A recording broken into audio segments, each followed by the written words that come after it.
Simple steps kung paano kumuha ng HPG clearance para sa motor at inyong mga sasakyan.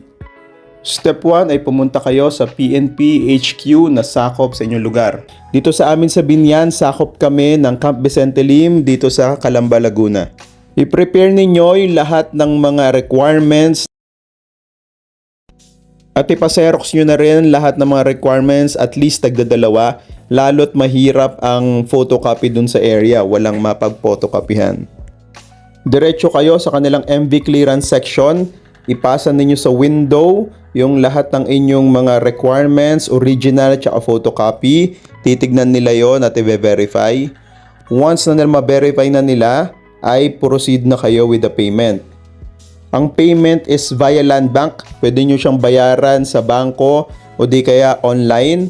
So pwedeng kayo na yung magbayad or sila na. Mag-a-add ka lang ng 50 pesos. Ako, pinaprocess ko na sa kanila para hindi na ako mahassle. Inantay ko na lang na mabigay sa akin yung resibo. Once na makapagbayad na kayo, proceed na kayo dito sa kanilang physical inspection. So dito, check yung inyong chassis at i-stencil ang inyong sasakyan. Chassis and motor ang kanilang kailangan tignan. At after nyan, i-verify nila yan, dadalhin nila sa loob ng opisina. At doon i-verify sa kanilang forensic section or forensic unit. Pagkatapos ng stencil at checking, ibabalik ninyo yan doon sa kaninang window sa MV clearance section.